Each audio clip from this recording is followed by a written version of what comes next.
Hello, class. In this video, we're talking about double angle and half angle identity. So the first thing you're going to want to make sure you have out, you're going to want to make sure you have your unit circle out. You're going to want to make sure you have your trig identities handy, okay? And once you have those out, take time, pause the video, and locate where the half angle and where the double angle identities are on your sheet. Those should be the names. I know other things that I've called the identities in the past don't match the names on your sheet, but those are the identities, okay? Um, okay, so let's talk about proving that sine 2x equals 2 sine cosine x. Now, like we did in a previous exercise, we're going to pretend like we don't know this exists. We're going to try and turn this side into this side, okay? And the first thing I'm going to do is say, hey, well, I know that when I take 2 times something, that's just equal to that something plus that something. That's the definition of multiplying by 2. Addition is, or multiplication is just repeated addition. So if I'm repeating by multiplying by 2, I have added the thing twice. So I'll take the sine of x plus x. Okay, great. Now let's recall, because that looks like the addition formula for sine. That was sine A times cosine B plus cosine A times sine B. So, and in this case, x would be both A and B. So when we're setting this up, it would be sine x times cosine x plus cosine x times sine x. Well, this is kind of trivial to show this because if we look at this part right here, sine x or cosine x sine x, we can reorder that to just say sine x times cosine x. And if we do that, then we have two things that are the same that we're adding together back to this concept up here. So that just gives us 2 sine x cosine x. And we're done. Pretty straightforward proof. So go ahead and give the you-do a chance. See if you can do cosine double angle identity on your own. All right, we can take it the same way. 2x is just x plus x. And then let's recall the cosine formula. A plus b is just cosine A times cosine B. I'm going to run out of room. Minus sine A. Oh, I didn't run out of room. I'm excited. Sine B. All right. And then once again, that would just mean x is both A and B. And so we'd set it up cosine x times cosine x minus sine x times sine x.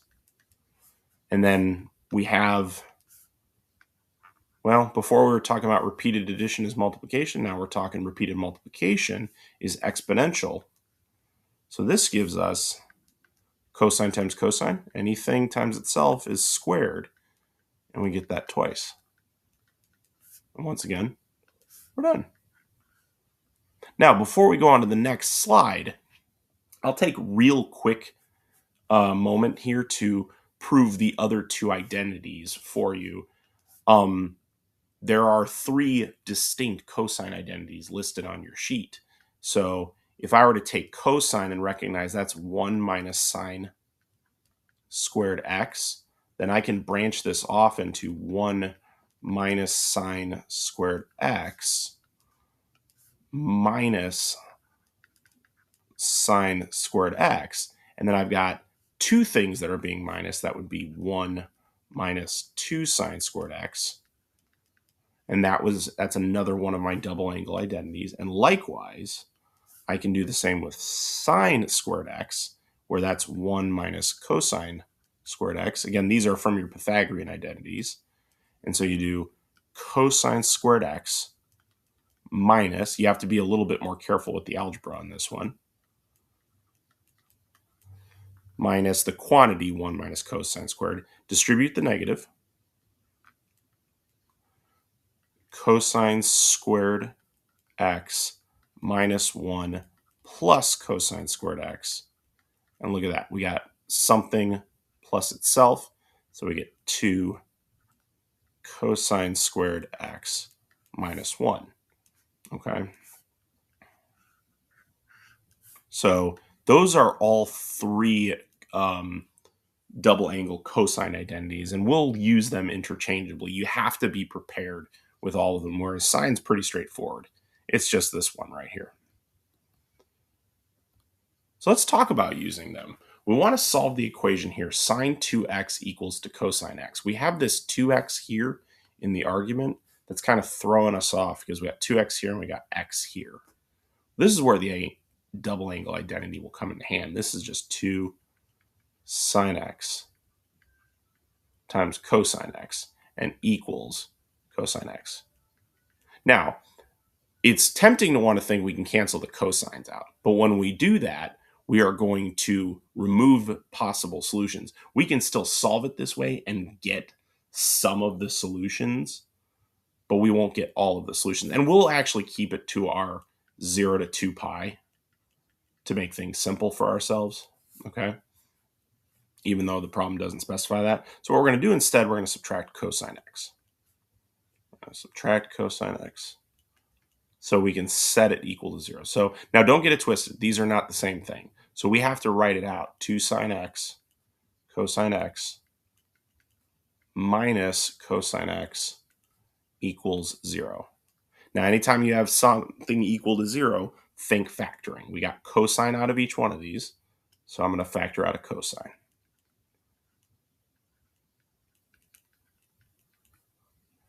Minus, when you factor something from itself, you're just left with 1 equals 0. And then we can use our zero product rule. So cosine x equals 0 to sine x minus 1 equals 0. Now, this one's simple enough. Just look at your unit circle. Where is cosine equal to 0? Well, that's at x equals pi over 2 and 3 pi over 2. This one takes a little bit more work. I'll move it up here. We'll start by adding 1. So we get 2 sine x equals 1, and then divide by 2. Sine x equals 1/2. So now you'd look at your unit circle and think, okay, where does sine equal 1/2? Well, that would be at x equals pi over 6 and 5 pi over 6. You can confirm that on your unit circle. Now, these would be all our solutions if we just went from 0 to 2 pi. But what if you were not asked that? What if we have to determine all of the solutions? Well, this goes back to the days of writing vertical asymptote equations for tangent, cotangent, and all that. The period, let's recall, of both sine and cosine is 2 pi. Okay, so our solutions would be pi over 2 plus 2 pi n. Okay, x equals 3 pi over 2 plus 2 pi n. And then x equals pi over 6 plus 2 pi n. And then x equals, now this one's different, 5 pi over 6 plus pi n. Okay? No, I'm just kidding. It's 2 pi n. So again, if these here are if you were just on the interval from 0 to 2 pi. Okay? And then these are if you are working through the problem for all infinitely many possible solutions. Go ahead and see if you can give the U-do a chance. This one's, I think I find interesting because it's a similar setup. You got to use a double angle identity for cosine, but which one do you use? We had 3 of them. We had cosine squared x minus sine squared x. We have 2 cosine squared x minus 1, and we have 1 minus 2 sine squared x. Which one do we use? Take a second to think about it, and then I'll reveal the answer. You're going to use this one. The reason why is if we use either of these, we've got a sign on this side. And if we use either of these that involve cosine, those cosines are going to get in the way. We're going to be able to keep everything nice and succinct by using the 1 minus 2 sine squared because it will relate everything back to sine. So I'm going to use 1 minus 2 sine squared x equals sine x. Now I'm going to go ahead and move everything to this side. Yes, I know I'm moving more terms, but you'll see why. Okay, so we get 0 on this side now, and then I'm going to rearrange my terms. See if you can identify why.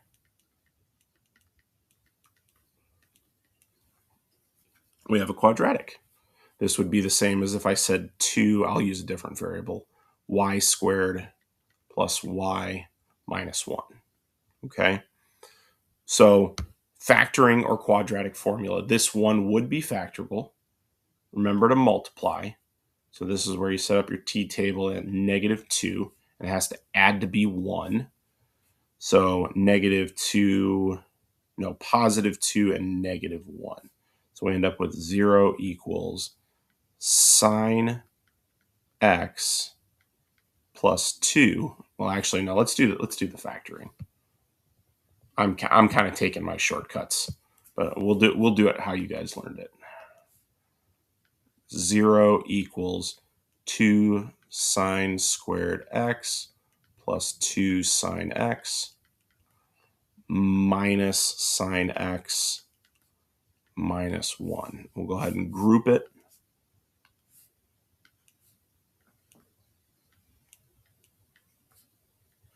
We get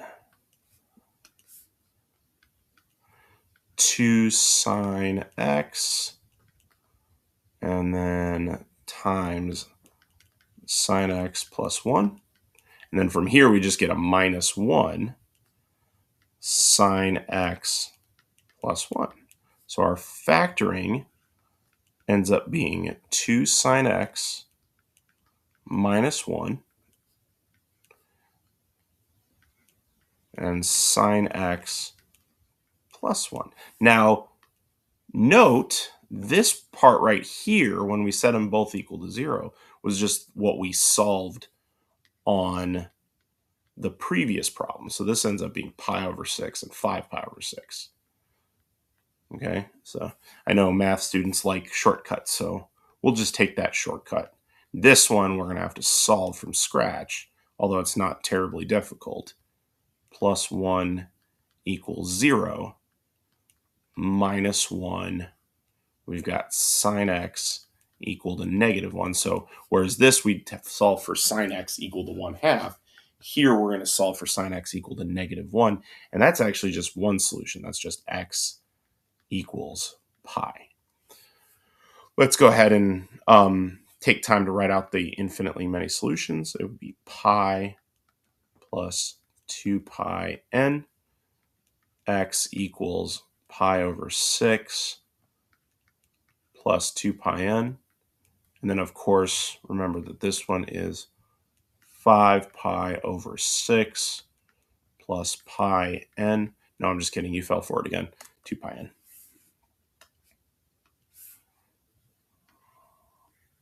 Oh, that wasn't very nice. Oh, well. I don't have an undo button on this thing, so I kind of have to live with those kinds of mistakes. All right, on to the next problem. All right. Now we're getting into half angle identity territory. So we're going to use half angle identities to find the value of sine of 15. So let's locate the sine identity where sine of a over 2 is equal to plus or minus, because we got a square root, 1 minus cosine A divided by 2. Okay. Now, we're thinking about cutting something in half. So let's take that A over 2 and think, okay, Well, I want my a over 2 to be 15. So what would a be? Well, that's just a simple equation. Just multiply by 2, get a equals 30. So if we were to write it out in these terms, sine of 30 divided by 2, we write it out that way so that when we're going to be using the right side to solve, we remember to put not 15, but 30 in for cosine. Okay. Now, at this point, too, we can actually kind of take a little bit of a shortcut because we're 30 degrees. We're in quadrant 1. We actually don't need a solution that's plus minus. We just need a solution that's plus because we are in quadrant 1. There's no negative solutions in quadrant 1. And then let's solve. So cosine 30 would be root 3 over 2 over 2. Now, this is kind of freaky because you've got complex fraction and radicals inside of radicals. But let's go ahead, take time to simplify all this. Times 2 times 2. We get 2 minus root 3 over 4. Square root this. Oh, no, square root the entire thing. And so we get, now, square root of 2 minus root 3, that's kind of something. I'd say I was kind of foreshadowing it there a little bit. There's nothing, I mean, there is an algebraic process to solve this. I'm a little ashamed to admit that I never bothered to learn it. But we can simplify the square root of 4. That just ends up being 2. But you guys have the super fancy calculators. Actually, I shouldn't do that. I shouldn't write x. That will tell you probably what that exact solution is.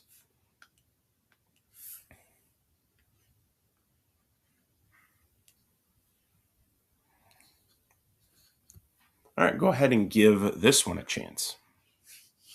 Okay, so this time we're working with cosine. So let's write out the cosine half angle identity. That's a divided by 2 equals plus or minus the square root of 1 plus cosine A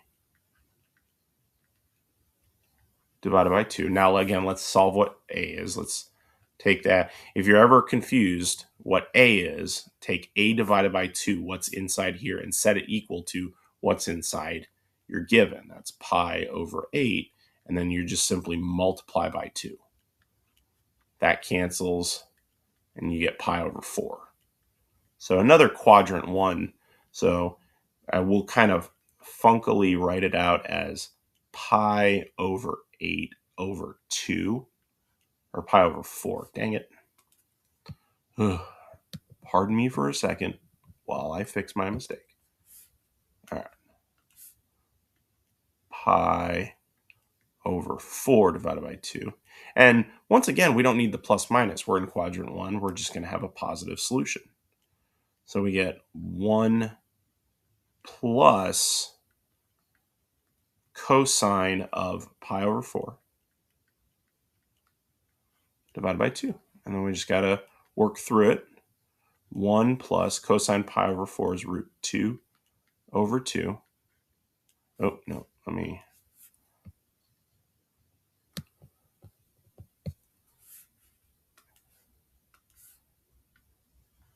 over 2, and then square root the whole thing. And then, as usual, to get rid of that complex fraction, we'll multiply by 2. We get 2 plus root 2 over 4. And then, as prior, we can say, oh, that's equal to square root of 2 plus square root 2 divided by 2. And we are done. Thanks for watching.